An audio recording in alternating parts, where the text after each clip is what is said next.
Do you have goals for this year? It's January. How are you going to keep track of those goals? If you don't look at them, they're not going to happen. Hi, I'm Misty Winkler from simplyconvivial.com and author of the book How to Use a Planner Without Wasting Time. January is the time that we want to be setting big goals for ourselves. Or maybe we don't because we've tried in the past and they just never happened. So why set them when that doesn't work? But why do our goals not work? Sometimes it's because they're unrealistic, but most often it's because we lose track of them. We're not actually working towards them because we've forgotten about them.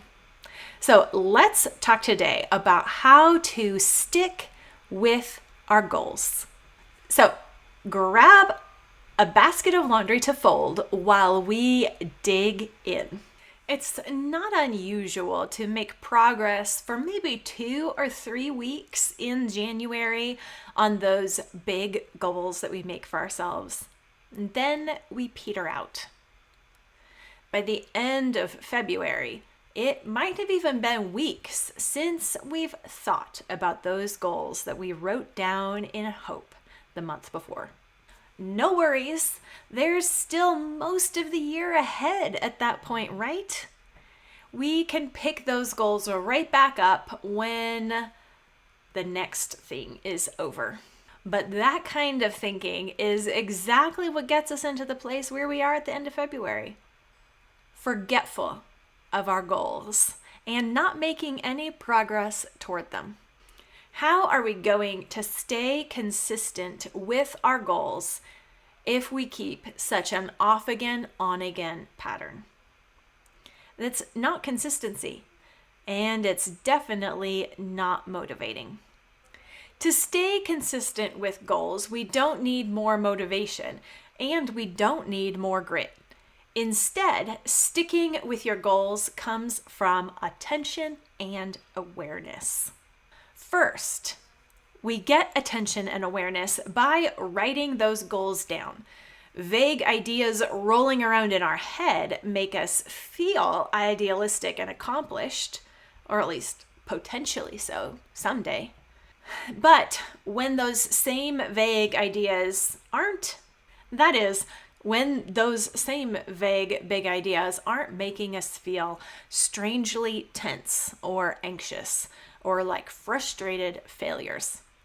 Writing our goals down in concrete words and complete sentences forces us to completely, wholly articulate what it is we're aiming for. Often in the process, we find that we really aren't sure what we're aiming for. When pressed to put pen to paper, we can't quite express it. That means that we don't actually know.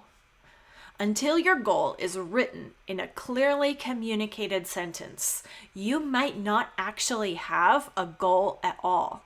It might just be a nebulous wish. Second, after you've written it down, you have to actually look at it. Once it's written down, it's possible to read it and review it. And that is the nub of having goal-keeping success. They say out of sight, out of mind for a reason. We need to keep looking over, rereading, reviewing our goals if we're going to stick with them and make progress on them. If we don't keep our goals in front of our face regularly, acting consistently with those goals will be impossible because we've simply forgotten what they are. No matter how much motivation we have at the beginning, it will weaken. To keep our attention focused, we have to continually bring it back to the written goals. So how and when do you look at your goals? To be consistent with them, you have to know what they are.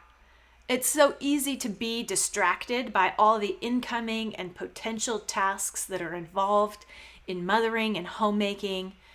We need to read over our goals again and again so that thinking about them and then acting on them is more likely. Being familiar with our goals only happens with consistent review. Consistent review will help you stick with your goals. We need to look at our goals for consistency's sake, at least weekly. Once a week, while we review our past week and plan the next one, the weekly review, we should read over our goals in order to keep them top of mind. In fact, reading the goals should come before making a plan for next week, so that the plan can be informed by the goals. When you review your goals and then make your plan for the week, you choose actions, tasks, and priorities in keeping with your goals rather than choosing them by whim or urgency. So look at your goals written down at least weekly and plan what you're going to do each week to move that goal forward. Stop thinking about accomplishing your goal all in one go and break it down into tiny steps so that you can take regular action. If you have one particular goal that you are working on, maybe you could try writing it on a Post-it note or an index card and then put it up by your kitchen sink or on your bathroom mirror where you will see it day by day. Sticking with our goals is not about getting them all done in one fell swoop. It's about taking small steps over time. We need to keep our goals top of mind if we're going to let them influence our choices and directions.